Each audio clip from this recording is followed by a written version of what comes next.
Hello, guys. We are going to talk about security architecture in enterprise level. As a cybersecurity professional, or maybe you are chief information officer out there in a company, what are you supposed to do? What principles do you need to understand? First, without wasting our time, we are going to talk about the first one is the concept of security. The principles, the rundown things you need to check when implementing security. First of all, is the defense in depth. What really is defense in depth? Defense in depth itself have to do with creating multiple layers of security. Your security do not depend on only one thing. It's like a fail safe. If one thing fail, everything is still working to protect against the threat. For example, modern incorporations of security like multi-factor authentication, we all know something you have, and something you are. Implementing of firewalls, you understand.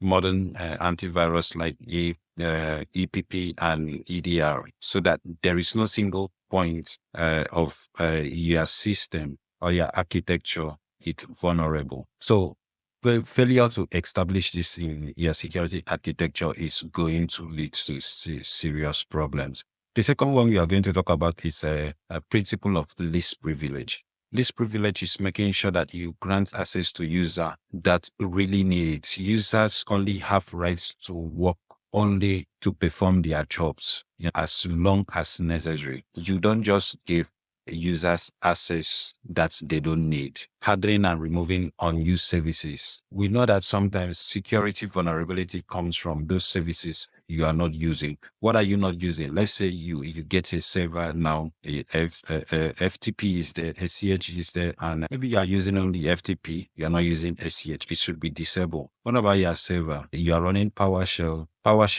Though PowerShell have been upgraded to PowerShell 7 now, but the majority of servers still, it comes with the outdated PowerShell 2 point something PowerShell, we call it vulnerability. You should check in your security policy if you have uninstalled 2.0 or 2 point whatever PowerShell to make sure that you are not exposed to vulnerability. When you remove things that you are not using, it reduce your attack surface. So it's very important. Reviewing privilege, it's very important. In company, some people do it annually.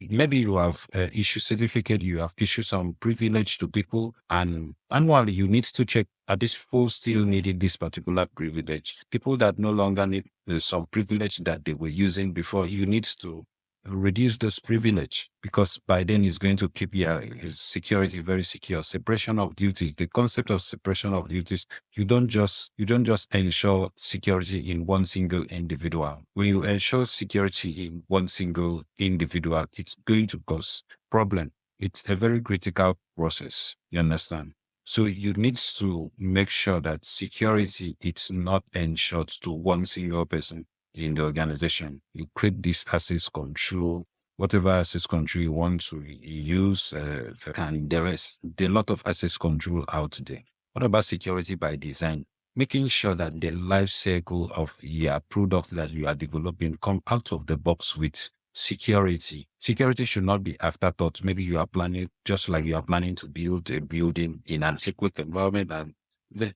later on you come to make the place to be maybe earthquake proof or whatever. It's not the right way. So from your code and everything that you are doing needs to incorporate security. You need to embed security into your design, your testing, the environment you are testing needs to be safe. What about complexity in security? Security do not need to be complex.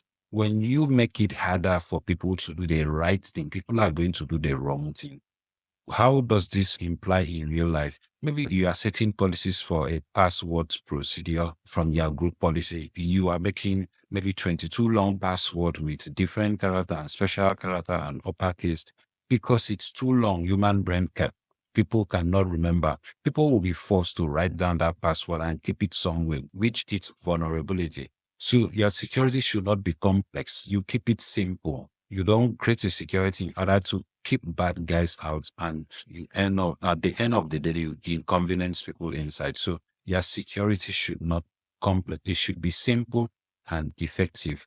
What about the next point that we are going to talk about is security by secrecy. Security and secrecy are two different things. Security and secrecy do not work hand in hand.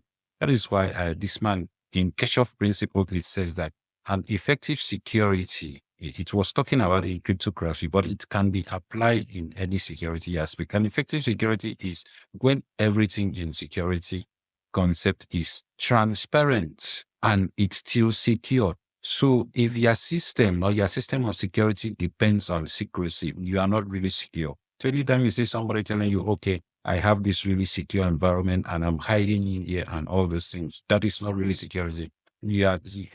People should know everything about your system, but cannot still break the system. So your security should build on transparency, not secrecy.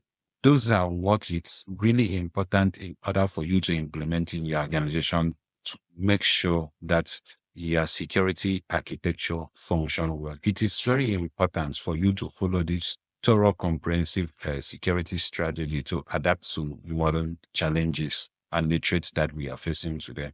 So this is First Edge Cyber. You subscribe to learn more.